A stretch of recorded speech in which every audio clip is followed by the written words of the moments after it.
Here we are on the road heading back from the interior for the second time.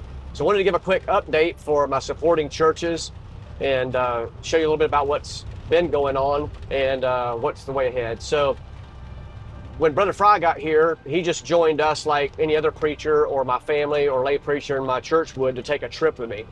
And so when he got here, we initially tried to go to Squitna.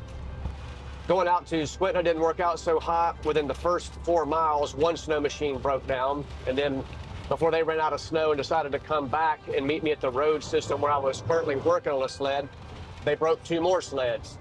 But amazingly enough, because so many people that help us out in the ministry, I was able to call people in the vicinity of 2 different dealerships about 80 miles apart from one another, and that afternoon got all the parts needed to repair 3 snow machines, and we left the same evening. Pretty crazy. So on the way up there to the interior, we were able to give a ministry update at Talkeetna Baptist Church on Sunday morning, and then Sunday night at Cornerstone Baptist Church in North Pole.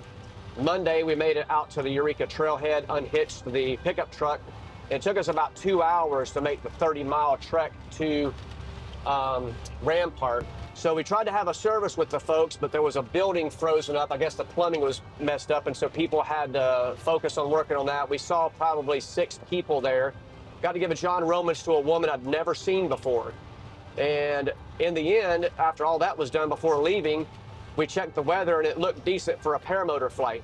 So we tried to record me dropping a John Romans to people, but it didn't pan out. But I did get airborne, and when I landed, after a very short flight, a guy in the village came over to see what the paramotor equipment was like and just kept saying over and over, "That's cool, that's cool." And the guy finally took a John Romans from us. Made our way back down to the rig and then spent the evening at the Yukon River camp. And then the next day we made our way to Stevens Village to have a service with them. We didn't see our normal folks in there. All 4 people I've been corresponding with and asking about a service, they weren't there. But oddly enough, happens all the time, met a new guy that was there, had just been there for a few days. His name was Justin, and got to give him a John Romans. And then after waiting about 40 minutes to start the service, no one showed up, and that's the first time in 20 years that no one has showed up for a service.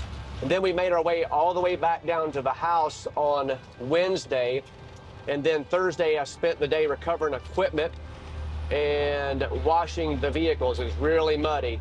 And then Friday, after doing some modifying of the equipment, we decided to head back to the interior. We drove all the way back up there because we did find out that there would be someone that would be willing to do an interview for the video. And I'm telling you, this video that's coming is going to be really good, with a testimony of 2 women that we've been witnessing to and ministering to over 3 generations there in Stevens Village. But Saturday, after the interview process, we got ready to leave Fairbanks area for the Yukon River Bridge with another preacher.